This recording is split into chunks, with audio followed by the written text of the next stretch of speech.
Blog Talk Radio. Welcome to Institute for Personal Development, where total consciousness is the new frontier. Kriya Yoga is the union of the individual with the divine. Join us as we explore the practices that initiate this process. Well, good morning and welcome to the Voice of Yoga, Let's Talk Consciousness. I am your host, Lisa Winton, and with me is Kenny Toy, also known as Swami Jayananda, founder of Institute for Personal Development, located here in Hampton, New Hampshire. Good morning, Swami. Thank you for being here today. How are you? I'm doing well. And how about you? I am doing well, thank you. Well, I want to thank the listeners for tuning in. Today on the Voice of Yoga, we'll be talking about technology and Kriya Yoga with the divine. We will be discussing technology's role and the present state of society. How can we use Kriya Yoga to educate people, to empower them, to change and reconnect to spirit? Swami, I want to start our discussion with talking about the pros and cons of technology. We have amazing smartphones, HD TVs, the information superhighway. We even have cars now that can park themselves. While we benefit from these advancements, surely there must be some cons to the technological advancements that our society has. Give us your thoughts on technology and Kriya Yoga. Well, I think a big thing is the whole concept of physics. You know, that you can't ever gain something where you don't lose something. And today, you know, what we have gained with our technological advancements, you know, I think it's starting to become quite apparent that we are experiencing some losses.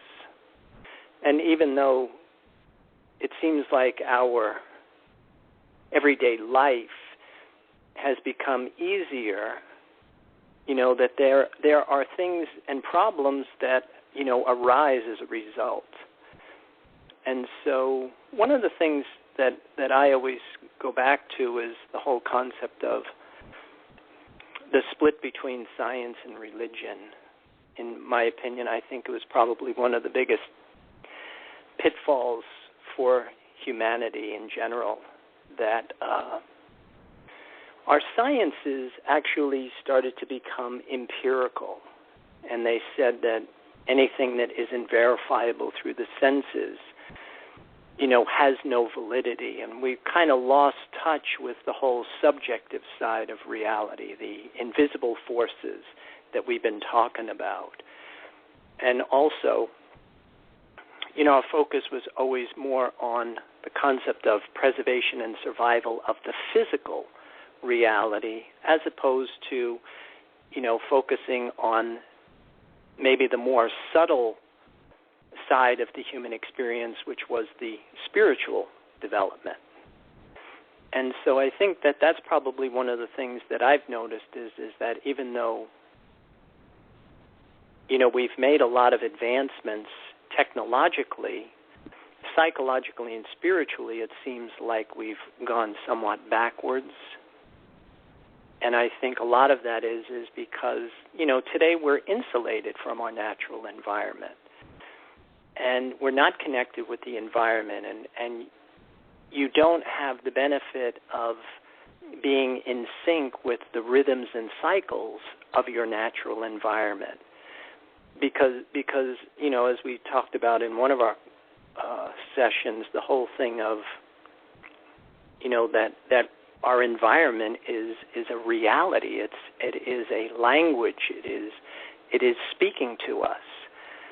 And so when you're so removed from it and insulated from it, then you lose a lot of the subtle messages that, you know, earlier times, you know, it was more apparent.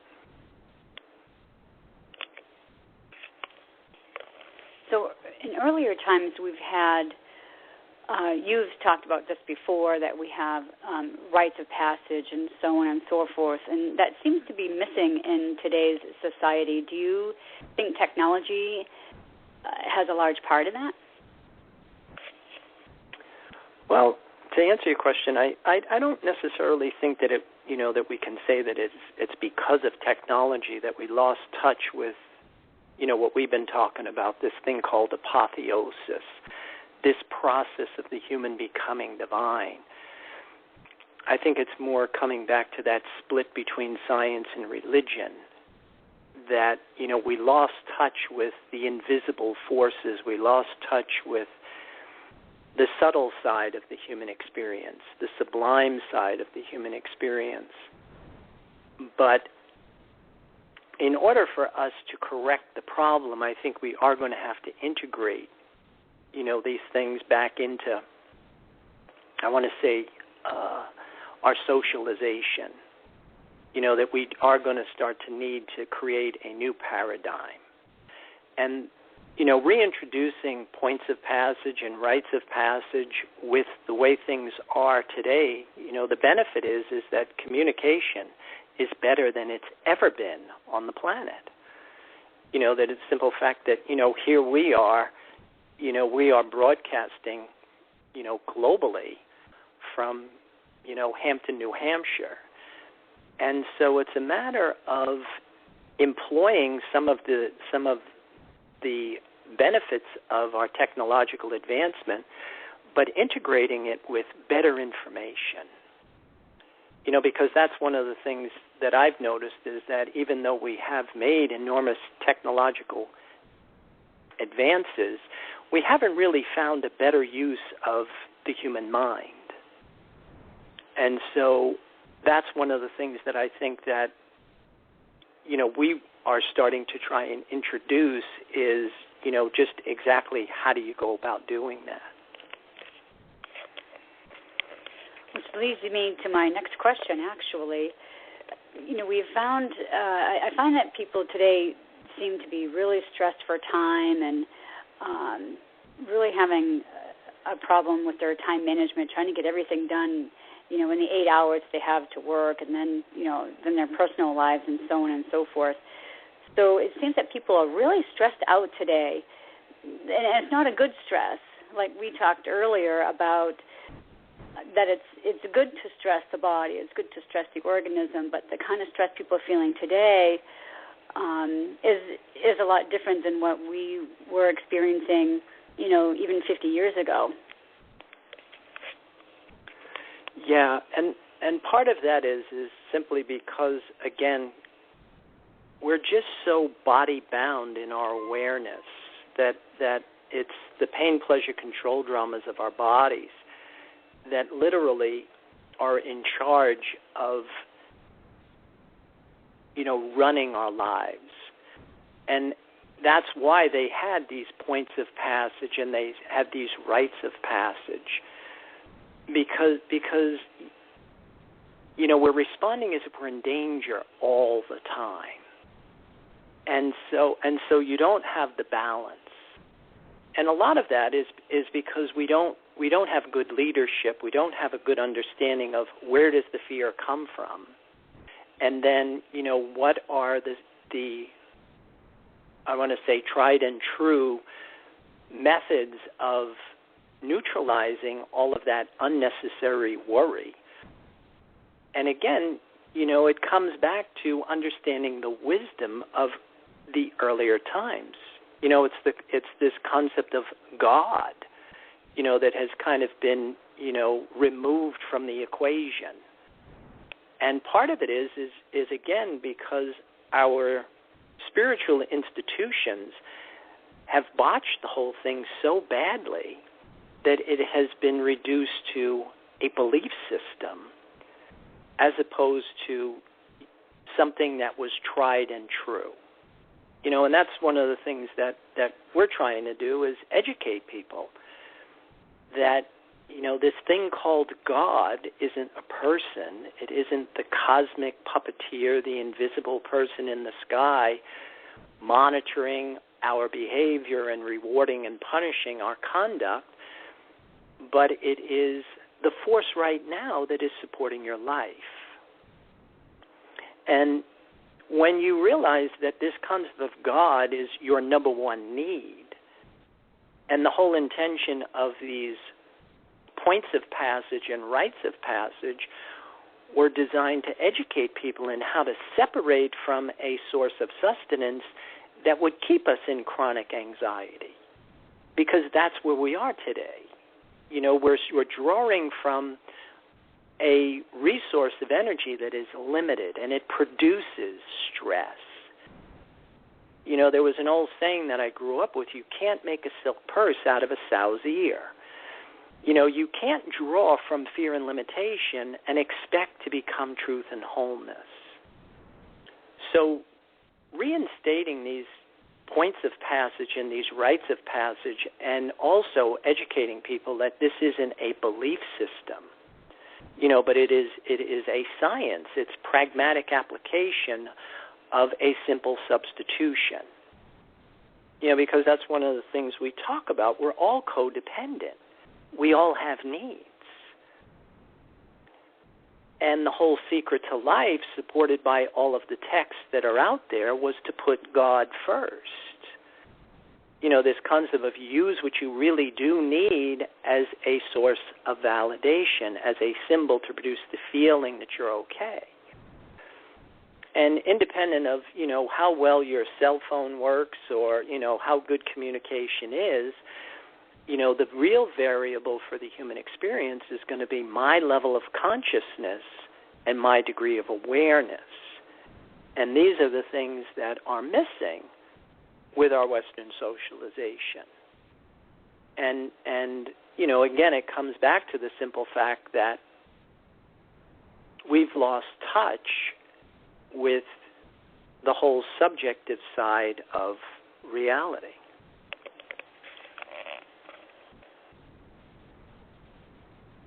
My next question is, we know technology is here to stay.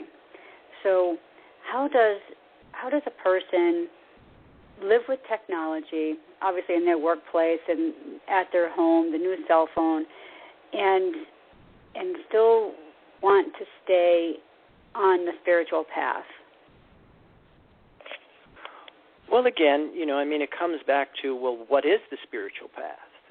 You know, because again, if being spiritual is something that you are trying to become, and if you think being spiritual is something that's abstract, otherworldly, and disconnected from your reality, then of course it can be misleading.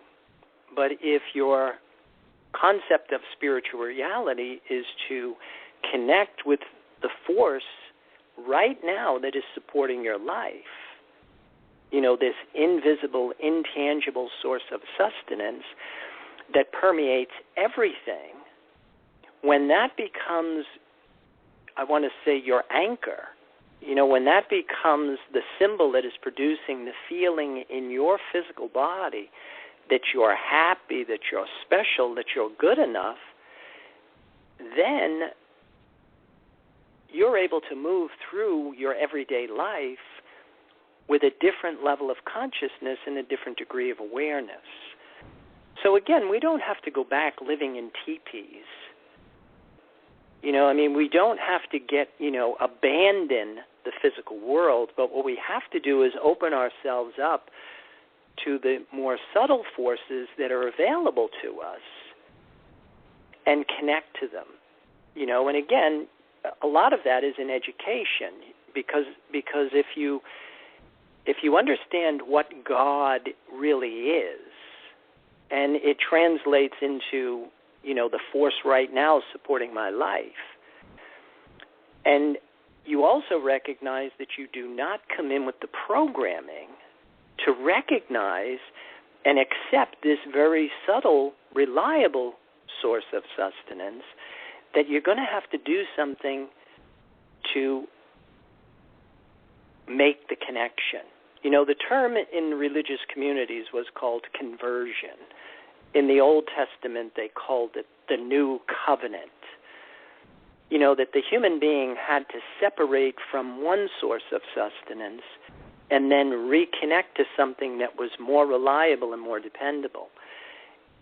And when we do this, it translates into a practical guide for highly effective living.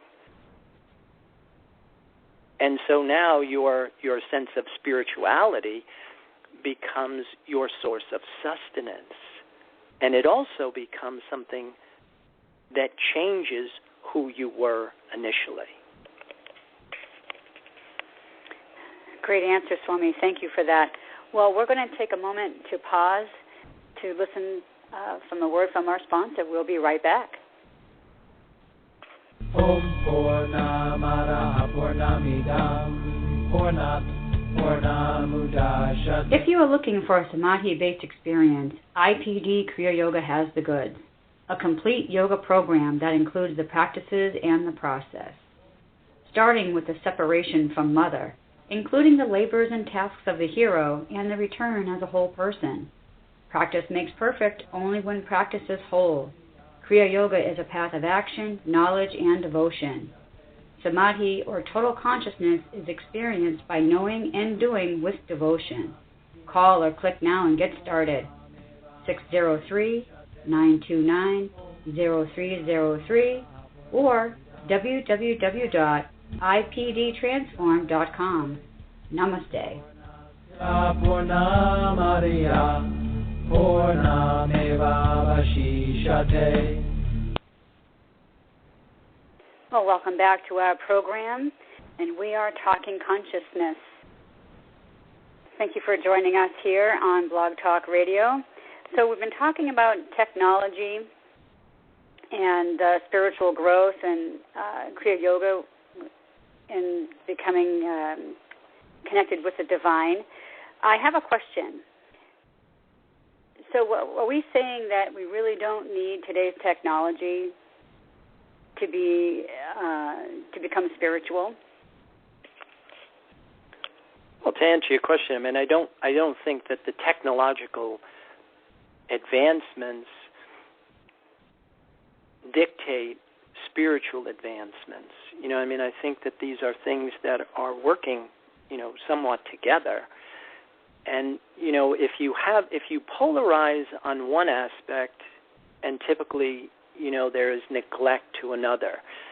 And so, again, it's the loss and the gain of physics and our preoccupation with the material side of reality, has produced a neglect to this spiritual side of reality. And again, we don't have to go back to living in teepees. We don't have to give up our technological advancements. All we have to do is reinstate, the intention of our spiritual disciplines. That being spiritual isn't just something that you declare. It's not an intellectual accomplishment. It's physics, that this concept of rebirthing your body in the life force, in a more subtle source of sustenance than the one our bodies came in looking for, was the intention of our religions. That's what the word means, to relink. But because that has failed so desperately, and we have literally polarized on material reality, to the point where we're actually trying and make the physical body last longer. We're actually trying to live forever.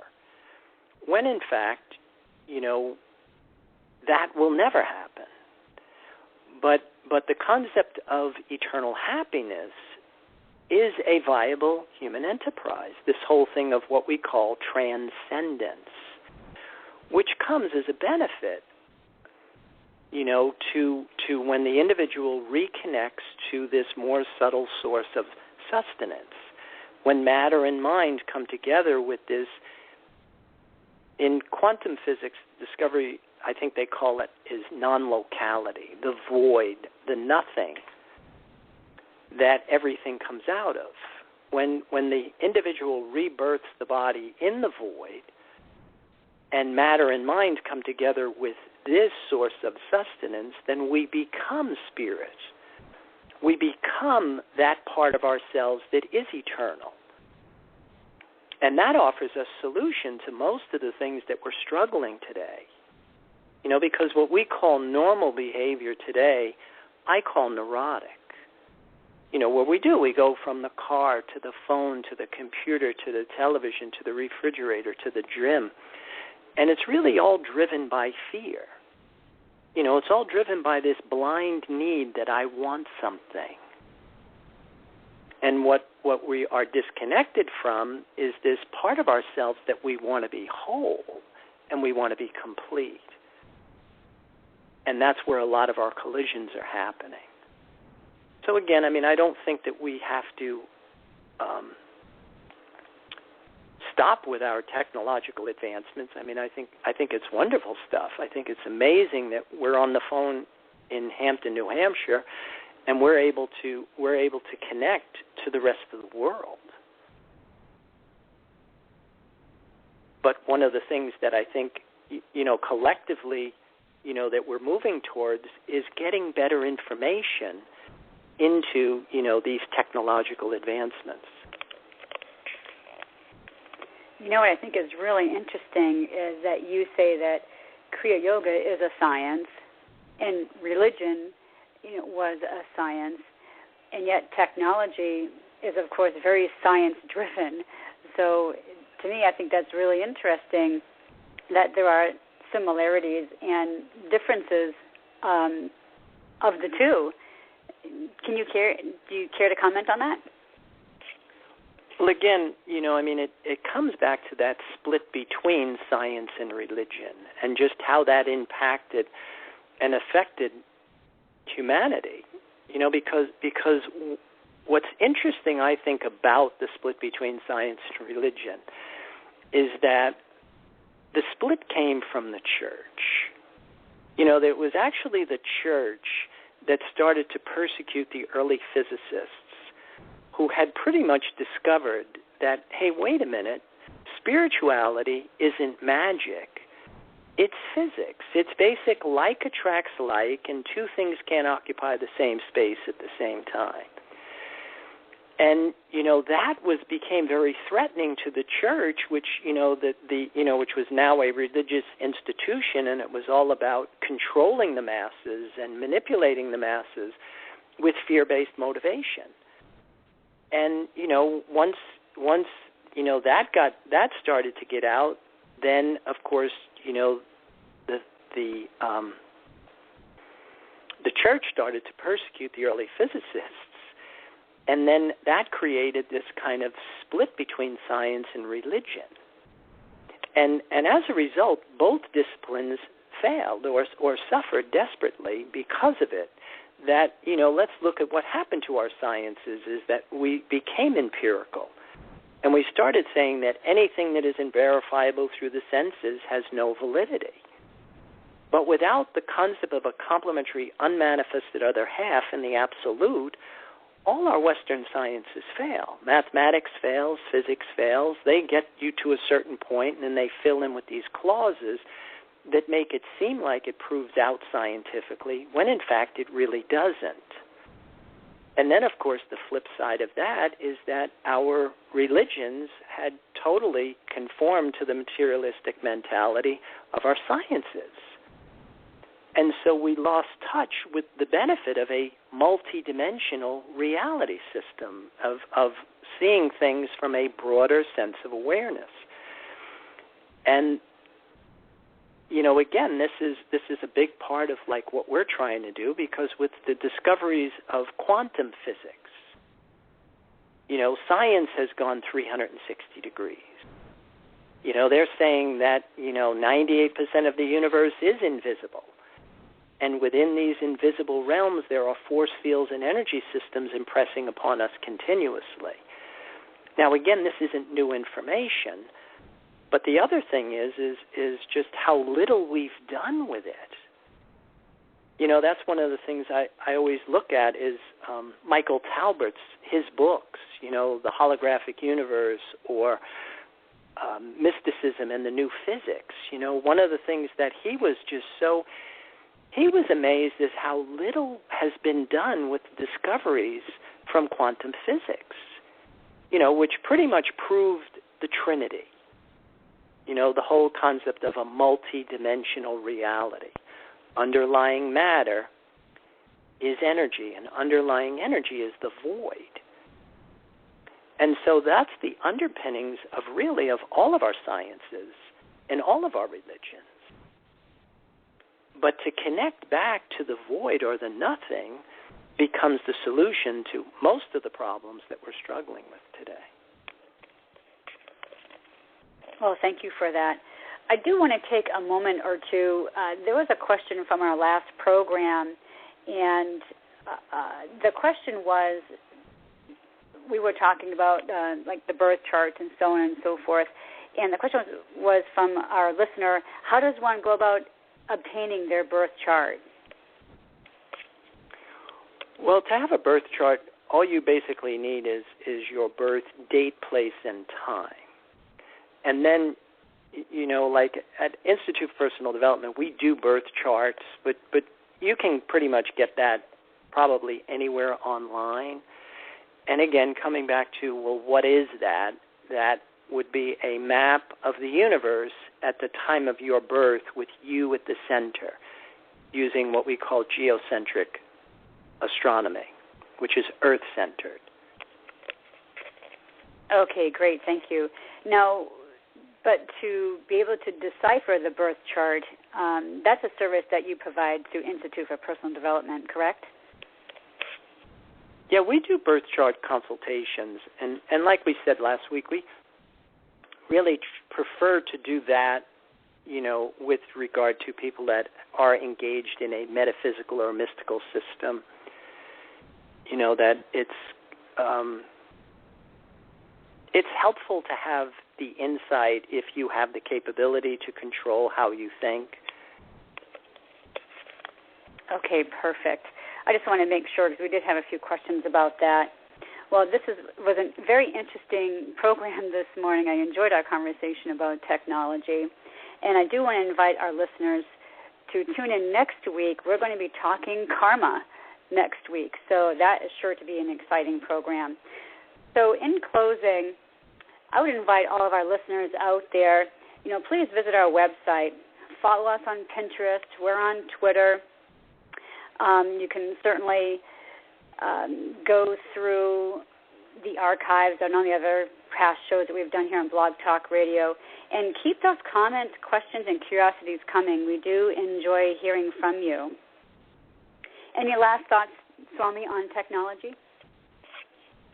Well, one of the things that we are going to be doing this week on Thursday night in Hampton is we're going to be looking at the lunar eclipse that is going to be happening on April 15th at 2:42 a.m.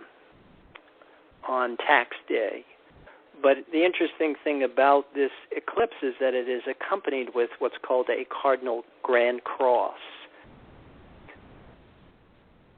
So it's going to have a pretty strong impact collectively on us.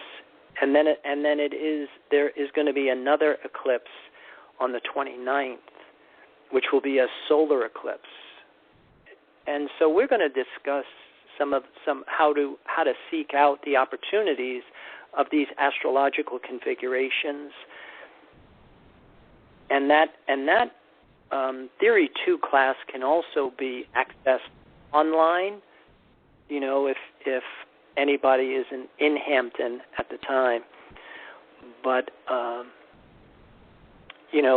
that would be something, where we try and tie in, how to use the biosphere of energy that's available to us at a given time, and how to apply that to keeping your life on course. That is going to be an excellent class time for sure. Well, I want to thank our listeners for tuning in to our program. My name is Lisa Winton, and with me is Swami Jayananda. We will be signing off, and we will see you next week when we talk about karma. Have a wonderful Kriya Yoga kind of day. Namaste. Namaste.